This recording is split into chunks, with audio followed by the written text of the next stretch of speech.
नमस्कार. मुंबई आउटलुकमध्ये तुमचं स्वागत आहे. आज आपण बघतो मुंबईसारखं शहर असेल, पुणे असेल किंवा इतर मोठी मोठी शहरं असतील किंवा उपशहरं असतील, त्याच्यामध्ये मोठमोठे टोलेजंग इमारती उभे राहतात, मोठमोठे ऑफिसेस उभे राहतात. हे सगळं उभं राहत असलं तरी त्यांच्या इन्फ्रास्ट्रक्चरवरती किंवा त्यांच्या डेकोरेटिव्ह म्हणण्यासाठी आपण जे काही लाखो करोडो पैशांचा चुराडा म्हणू शकतो आपण कधी कधी, किंवा ते खूप छान दिसण्यासाठी त्याच्यावरती खर्च केला जातो.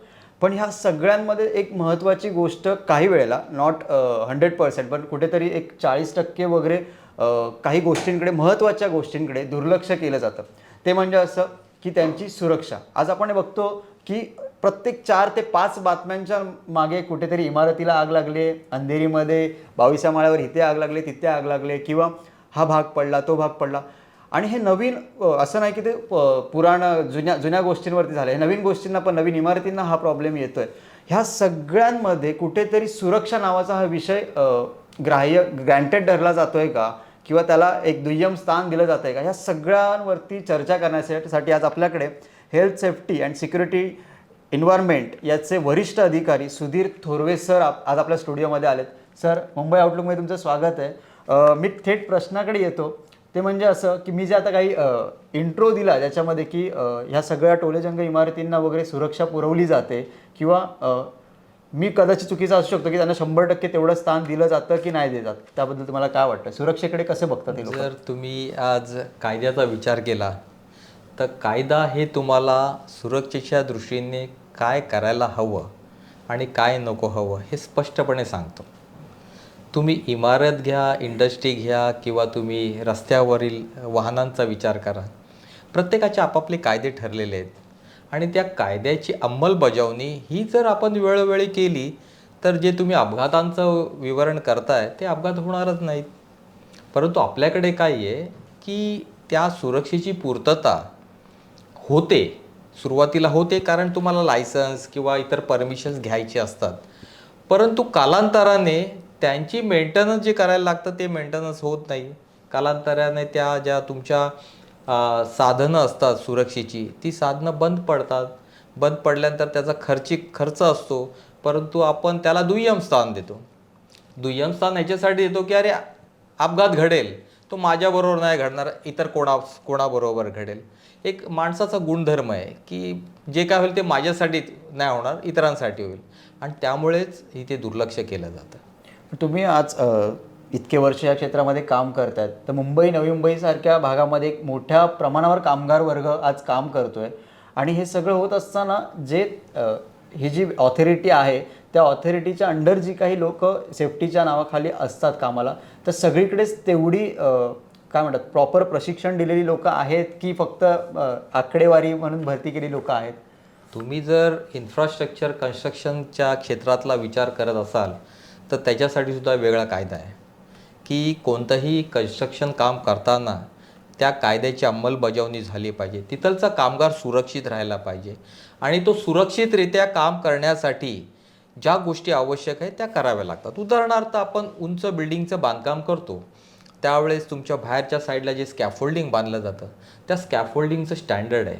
ते स्कॅफोल्डिंग बांधणारे कामगारांना एक प्रशिक्षण देणं हे आवश्यक असतं. त्या स्कॅफोल्डिंगवर काम करणारे कामगार आहेत त्यांना प्रशिक्षण देणं आवश्यक असतं. त्यांचा मेडिकल फिटनेस हा बघावा लागतो. त्यानंतर ते उंचावर काम करताना जी खबरदारी घ्यायला पाहिजे, ते पडू नये काम करताना, ती सगळी खबरदारी घेणं हे कायद्याने बांधील असतं. आणि ते जर आपण केलं तर अपघात होणार नाहीत.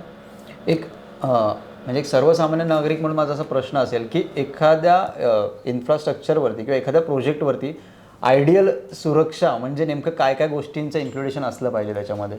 बघा, सुरक्षा, कोणतीही सुरक्षेचा जर आपण विचार केला तर महत्त्वाचं कारण आहे काय की आमच्या कुठच्याही काम करताना कुठेही अपघात घडू नये. बघ, कोणाला अपघात आवडणार आहेत का? अपघात कोणालाही आवडत नाहीत, बरोबर आहे, तो मालक असो किंवा कामगार वर्ग असो. परंतु मग तरी अपघात का घडतात? जसं मी तुम्हाला आधीच सांगितलं, कायद्यामध्ये लिहिलेलं आहे की तुम्हाला काय करायला पाहिजे. एखादा प्रोजेक्ट सुरू करण्यापूर्वी त्यामध्ये काय धोके आहेत, त्या धोक्यांचं निवारण कशा पद्धतीने करायला पाहिजे ह्याची संपूर्ण माहिती असायला हवी. आणि ती माहिती घेण्यासाठीच तुम्हाला सेफ्टीची कार्यरत टीम असणं आवश्यक आहे. ज्यांच्याद्वारे तुम्हाला तुमच्या काम करताना प्रत्येक वेळेस काय हजार्ड्स आहेत, काय रिस्क आहे आणि ती रिस्क कमी करण्यासाठी तुम्हाला काय उपाययोजना करावयास हव्या, ह्या गोष्टीचा प्रत्येक स्टेजवरती अंतर्भाव असावयास हवा. जर तुम्ही मगाशी आपल्याला चर्चा होत असताना 1966चा जो कायदा होता सुरक्षेचा मंत्रालयातून पास झाला, त्याबद्दल आम्हाला सविस्तर थोडी नाही, माहिती ते सांगा. कायदा असं नाही म्हणणार मी त्याला. बघा काय झालं, तुम्ही जर औद्योगिकरणाचा विचार केला तर स्वातंत्र्यपूर्व काळात औद्योगिकरणाला खऱ्या अर्थाने सुरुवात झाली मी असं म्हणेन. आणि त्यातल्या त्यात मुंबईमध्ये जे कापड गिरण्या होत्या, त्याचप्रमाणे कलकत्त्यात काही इंजिनिअरिंग कंपन्या आल्या, कापड गिरण्या आल्या आणि तिथे असे काही आपल्याकडे कायदे कानून नव्हते. अपघातांचं प्रमाण मोठं होतं, बाल कामगार होते, महिला कामगार होते, त्यांना काही ड्युटी अवर्स नव्हते, विकली ऑफ नव्हते. तर आपल्या सरकारला हे वाटायला लागलं की अरे हे अपघात जे वाढले त्याच्यावर कंट्रोल कसा करायला हवा. ह्याच्यासाठी 1966 साली आपलं जे सेंट्रल श्रम मंत्रालय आहे त्याच्यामध्ये एक सुरक्षा समितीची एक बैठक झाली आणि त्याच्यामध्ये ह्या अपघातांवरती आपण कशा प्रकारे कंट्रोल आणू शकतो ह्याचा विचार विनिमय झाला. आणि त्याचीच परिणिती म्हणून 1972 साली 4 मार्च ज्या दिवशी 1966 साली जी सभा झालेली त्याच्यानंतर 1972 साली सुरक्षा परिषदेची स्थापना झाली. ह्याचा मूळ उद्देश हा आहे की लोकांमध्ये सुरक्षेविषयी जनजागृती निर्माण करावी. मग कामगार असो किंवा मालक असो, ह्या दोघांमध्ये त्याची जाणीव निर्माण व्हायला पाहिजे. माझ्या ऑर्गनायझेशनमध्ये कशाप्रकारे सुरक्षितपणे मी काम करायला पाहिजे त्याची जाणीव व्हायला पाहिजे. हा त्याच्या मागचा मूळ उद्देश. पण तुम्ही कायद्याचं जर बोलत असाल ना, तर तसा कायदा सर्वप्रथम मुंबई असेंब्लीमध्ये शहापूरजी बेंगाली म्हणून होते, त्यांनी 1878 कामगारांच्या सुरक्षेविषयी एक मुद्दा मांडला होता. त्यांनी तिथे सांगितलेलं की महिलांसाठी कामाचे तास फिक्स करावे, बालकामगारांसाठी कामाचे तास फिक्स करावे, तसेच पुरुष कामगारांसाठी कामाचे तास फिक्स करावे, तसेच त्यांना विकली ऑफ मिळावा. ह्या प्रकारचे मुद्दे त्यांनी मांडले होते. परंतु त्यात त्यांना यश आलं नाही. परंतु 1911 साली पहिला कायदा अंमलात आला ज्याच्यामध्ये सर्वसाधारण सुरक्षेच्या दृष्टीने विचार केला गेला. परंतु तुम्ही बघाल खऱ्या अर्थाने कारखाना अधिनियम 1947 हा कायदा संमत झाला, ज्याद्वारे लोकांना कामगारांना कायदेशीरदृष्ट्या संरक्षण मिळालं. अच्छा, ह्युमन स्किल डेव्हलपमेंटबद्दल काय सांगाल सर? ह्युमन स्किल बघा, अपघात रोखायचे असतील तर ह्युमन स्किल डेव्हलपमेंट झालं पाहिजे. आता काय होतं बघा, सर्वसाधारण प्रशिक्षण ज्यावेळेस मी बोलतो प्रशिक्षण दिलं जातं, कारण तो कायद्याने आहे की तुम्ही कामगाराला प्रशिक्षण दिल्याशिवाय कामावर रुजू करू नका. आता कामगाराला प्रशिक्षण दिल्यानंतर ते प्रशिक्षण त्याच्या स्किलसाठी तो वापरू शकतो का? बघा 3 प्रकार आहेत. एक तर म्हणजे अवेअरनेस, दुसरं म्हणजे नॉलेज आणि तिसरं म्हणजे स्किल. अवेअरनेस म्हणजे सर्वसामान्य माणसांना ती माहिती असणं आवश्यक आहे. नॉलेज म्हणजे समजा मी त्या कामाशी निगडीत असेल तर मला त्याचं नॉलेज असणं आवश्यक आहे. परंतु जर मी स्वतः काम करणार असेल तर माझ्या अंगी ते स्किल असावयास हवेत. आपल्याकडे काय होतं की हे सगळ्या प्रकारचं प्रशिक्षण दिलं जातं, पण जे तिसरी लेवल मी बोलतो अवेअरनेस, नॉलेज आणि स्किल, त्या लेवलचं प्रशिक्षण जर दिलं तर अपघात टळले जातील. पण त्याच्यामध्ये काय होतं बघा, आपल्याकडून डिक्लेअर होतं की आम्ही स्किल दिले, स्किल प्रशिक्षण दिलेलं आहे की तो आता कामगार त्याच्या हिशोबात काम करू शकेल. परंतु ते जो ट्रेनिंग देणारा आहे त्यानंतर त्याचं व्हॅलिडेशन व्हायला पाहिजे. ह्या प्रोसेस जर आपण अंमलात आणल्या तर, आणि कोणीतरी त्याला डिक्लेअर केलं पाहिजे की ह्याचं प्रशिक्षण पूर्ण झालं आणि ज्या कामासाठी ह्याला आपण वापरतोय त्या कामात तो अगदी सुरक्षितरित्या काम करू शकेल. सर, आता तुम्ही ज्या स्किलबद्दल, ज्या प्रशिक्षणाबद्दल माहिती दिलात, मला असं विचारायला आवडेल की त्याच्यामध्ये आता कुठेतरी जे नव्याने AI आलं आहे त्याचा शिरकाव होऊ शकतो का, आणि झालाच तर तो फायदेशीर आहे का तोट्याचा आहे? बघा, मी तुम्हाला एकच सांगेल की कुठच्याही ऑर्गनायझेशनची एक पॉलिसी असते आणि ती पॉलिसीनुसार ते स्टँडर्ड डेव्हलप करतात, त्याच्यानंतर ज्या प्रोसिजर्स होतात, त्याच्यानंतर त्यांच्या कामगारांना प्रशिक्षण दिलं जातं आणि ते कामगार काम करतात.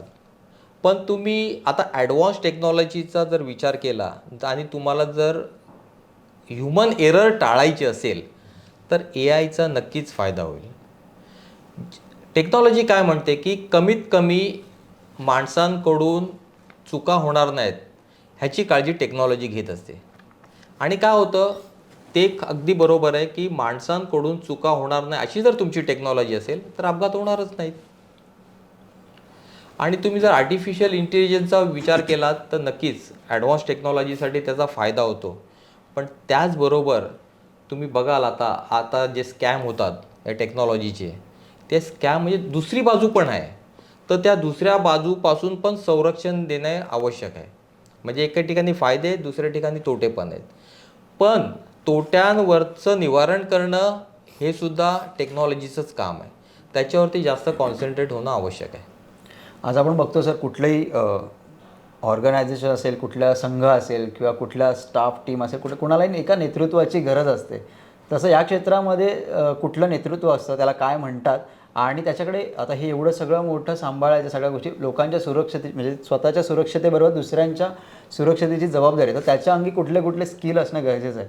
बघा, तुम्ही कोणतंही उदाहरण घ्या, क्रिकेटची मॅच घ्या. लीडर म्हणजे कॅप्टन हा असावा लागतो. नेतृत्व चांगलं असेल तर ती टीम चांगला परफॉर्मन्स करेल. पण तुमचं नेतृत्वच बरोबर नसेल तर ती टीम परफॉर्म करणार नाही. तुम्ही आता ह्या क्षेत्रामध्ये म्हणाल, इंडस्ट्री म्हणा किंवा तुम्ही आता जे सिव्हिल कन्स्ट्रक्शन ह्या विभागात म्हणाल, तर नेतृत्व गुण असणं आवश्यक आहे.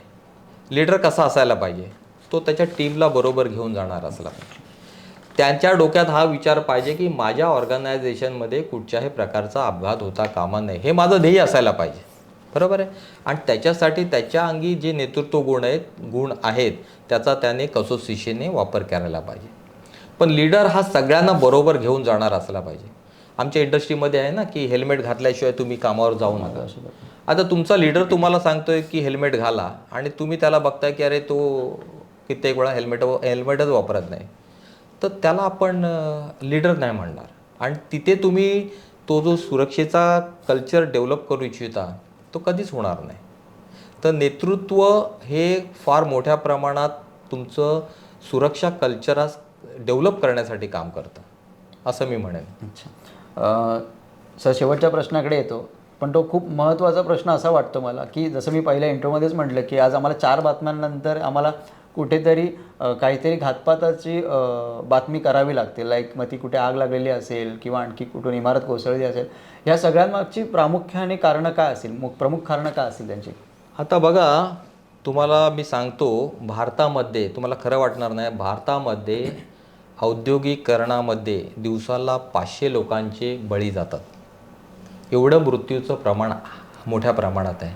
तुम्हीच सांगितलं की पेपरमध्ये रोज मी बातम्या बघितल्या, पेपरचं पान उघडले की तुम्हाला अपघाताची बातमी ऐकायला मिळते. आता हे अपघात टाळायचे असतील तर काय करायला पाहिजे?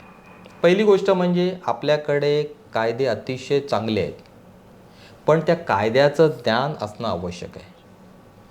नंबर 1. नंबर 2, त्या कायद्याची अंमलबजावणी होणं आवश्यक आहे. हे नंबर 2. नंबर 3, अंमलबजावणीच करून चालणार नाही तर आपण त्याला सस्टेनेबिलिटी बोलतो ना, की त्याचं कायमस्वरूपी ते कायदे प्रत्येक वेळेस ते अंमलात यायला पाहिजेत, ह्याची आपण काळजी घेतली पाहिजे. दुसरी गोष्ट, हा झाला एक भाग कायद्याच्या दृष्टीने.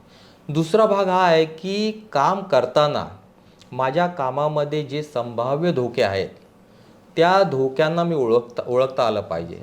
आणि ते निवारण्यासाठी जी प्रणाली मला कार्यप्रणाली वापरायची आहे ती कार्यप्रणाली मला वापरणं आवश्यक आहे.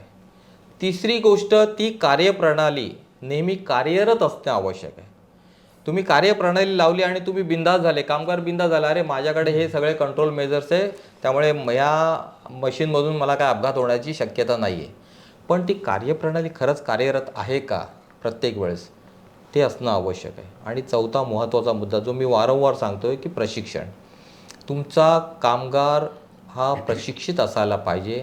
त्याला तो जे काम करत आहे त्याच्यामध्ये काय रिस्क आहे त्या रिस्कपासून माझा कशाप्रकारे बचाव करता येईल, त्यासाठी काय काय उपाययोजना माझ्या कंपनीने केलेल्या आहेत, ह्या सगळ्यांची माहिती असेल आणि तो प्रत्येक वेळेस त्याची त्या उपाययोजना अंमलात आणत असेल, तर मला वाटतं आपण अपघातांवरती नियंत्रण राखू शकतो.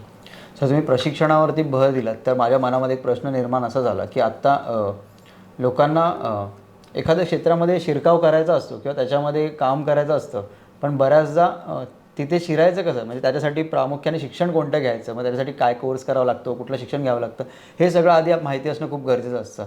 तसंच मग मला विचारायला आवडेल की तुम्ही ज्या क्षेत्रामध्ये आज काम करताय त्या क्षेत्रामध्ये एखादा विद्यार्थी आपला जर इंटरव्ह्यू बघत असेल आणि त्याला क्युरियोसिटी निर्माण झाली, नाही मेरे को भी ये करने का है, तर त्याच्यासाठी प्रामुख्याने कुठल्या शैक्षणिक पात्रता असावी लागते? बघा, सर्वप्रथम मी बोलेल की तुमचं जे नॉर्मल जो ग्रॅज्युएशन कोर्स आहे तो तुम्ही करायला हवा, करेक्ट. त्यानंतर तुम्ही इंडस्ट्रीमध्ये थोडा अनुभव घेणं आवश्यक आहे. त्याच्यानंतर महाराष्ट्र सरकारचा इंडस्ट्रियल सेफ्टीवरती एक डिप्लोमा आहे, तो डिप्लोमा आहे. त्यानंतर आता ग्रॅज्युएशनमध्ये सेफ्टी, फायर अँड सेफ्टीवरती डिग्री लेवलचे कोर्स चालू झालेले आहेत, पोस्ट ग्रॅज्युएशनचे कोर्स चालू झालेले आहेत. तर सुरक्षा ह्या विषयावरती सध्या मोठ्या प्रमाणात जोर दिला जातो आहे आणि त्याचे कोर्स अवेलेबल आहेत, तुम्ही करू शकता. इवन इंजिनिअरिंग केल्यानंतरसुद्धा तुम्ही पोस्ट ग्रॅज्युएशन कोर्स करू शकता. परंतु माझं असं मत आहे की तुम्ही सर्वप्रथम इंडस्ट्री काय असते त्याचा अनुभव घेणं आवश्यक आहे. त्याच्यानंतरच तुम्ही स्वतःला डेव्हलप करू शकता आणि त्याच्यानंतर तुम्ही ह्या क्षेत्राकडे वळू शकता. सर, आपण बघतो की कुठल्याही शहरातनं किंवा एका शहरातून दुसऱ्या शहरात जाताना मध्ये इंडस्ट्रियल MIDC आपण ज्याला म्हणतो असा एरिया लागतो आणि तिथून जाताना बऱ्याचदा आपण वेगळ्या प्रकारची काळजी घेत असतो. काही लोक फक्त स्मेल येतं म्हणून काचा वर करत असतात किंवा नाकावर रुमाल ठेवत असतात.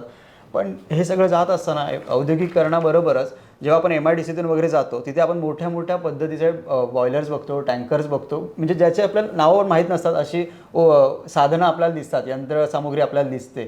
तर त्याच्यामध्ये काय वेगळी सेफ्टी असते? बघा, कुठचंही केमिकल म्हटलं तर हा रिस्क ही आलीच. आणि केमिकलचं कसं असतं, तुम्ही जर केमिकल एका नॉर्मल ॲटमॉस्फरिक प्रेशर किंवा कंडिशनमध्ये असेल तर कदाचित ते हजार्डच नसतात. परंतु ज्यावेळेस ते प्रक्रियेमध्ये उतरतात त्यानंतर त्याचं स्वरूप बदलतं. एंडोथर्मिक रिॲक्शन असते, एक्झोथर्मिक रिॲक्शन असते, ज्याच्यामुळे स्फोट होऊ शकतो. त्या प्रक्रिया जर व्यवस्थित हाताळल्या नाही तर त्याच्यामुळे अपघात घडू शकतात. आणि तुम्ही बघाल की त्याच्यामुळे होणारे अपघात, केमिकल इंडस्ट्रीमध्ये होणारे अपघात आणि इतर इंडस्ट्रीमध्ये होणारे अपघात यांचं प्रमाण संपूर्णतः विभिन्न असतं. तुम्ही इतर इंडस्ट्रीमध्ये बघाल, मेकॅनिकल इंडस्ट्री म्हणा, इलेक्ट्रिकल इंडस्ट्री म्हणा, फाउंड्री म्हणा, त्याच्यामध्ये घडलेले अपघात हे त्या कामगारापुरते मर्यादित असतात किंवा त्यांच्या आजूबाजूच्या कामगारांपुरते मर्यादित असतात.